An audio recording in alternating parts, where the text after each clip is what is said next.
What's up YouTube, Capital G here. Got a super impressive Ignite duel for you guys to check out. Remember those Ignites, the the failed archetype from the Arc V era? Yeah, they're still a thing. And this guy found the way to actually make something that is absolutely absurd in this deck. It is an incredibly powerful play. It's so powerful this duel is only gonna last like 2 turns. So just prepare your body and make sure you don't blink. So I kind of feel like Ignites, some people thought they were gonna be kind of spicy, but the fact that you had to blow 2 scales up just to get 1 rota, it meant that yeah, you could fill your extra deck up really quick, but then I don't know, it felt like you just kind of ran out of cards really quickly, and they didn't have any extra deck cards. That was like really one of the biggest problems. I kind of feel like the reason Metaphos succeeded is because Konami learned from Ignites, like, hey, we just can't make a whole vanilla pendulum archetype and expect it to be good just because their pendulums and Metaphors are basically their better version. This is a PK fire deck at the bottom with some kaijus. I don't really have to explain this one, but man, I'm telling you guys, this turn from this Ignite player, you ain't seen nothing like this in quite some time. So,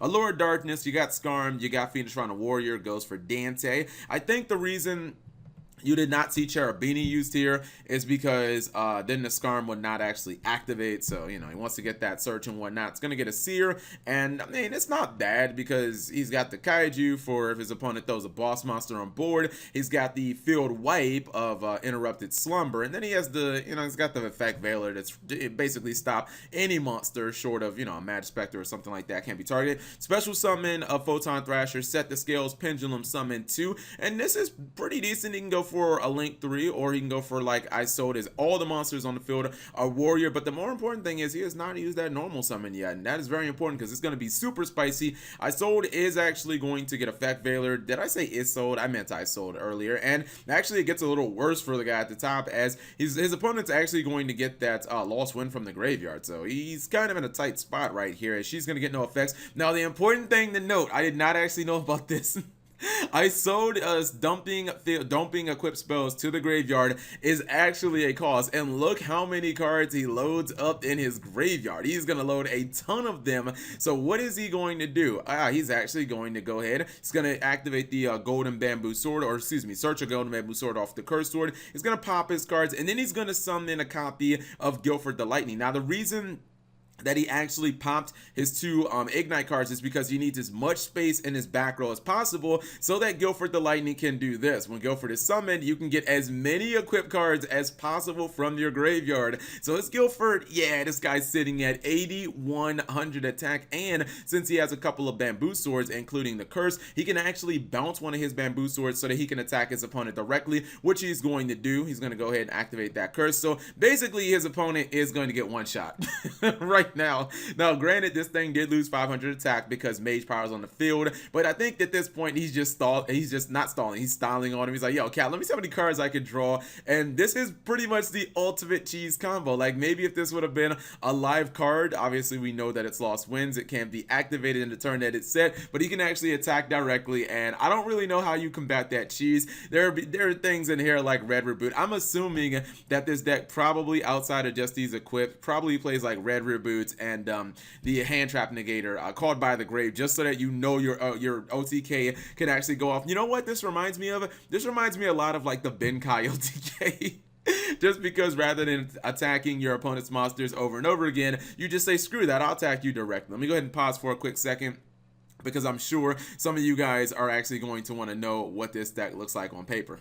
So this is what the deck looks like on paper, and it's pretty obvious from this build that Guilford the Legend is pretty much 100% the win condition. You don't need any other cards in your extra deck, because the point is to do what you guys saw in that duel. Basically get Guilford on board, get a whole bunch of your equipped cards back from the graveyard, and then just one-shot your opponent using the effect of Cursed Bamboo Sword. One of the things about this deck is you kind of want to hard draw Guilford, but if you don't hard draw it, it's perfectly fine. You can just OTK your opponent in the second turn, because considering that all the monsters in this deck are Warrior, you're going to be able to summon Isold, unless your opponent has like a Solemn Warning or something like that for it. Like you should be able to get to Isold turn 1 with pretty much any hand. That's why the Photon Thrashers are in there, because it's a Warrior monster that you can basically just special summon. It helps you get to Isold, and then you can set this guy up for your next turn. This also gets you all the equipped cards in the grave. The Bamboo Sword cards are in there to help you draw cards like Red Reboot. This basically basically make sure that your opponent's trap cards are not an issue.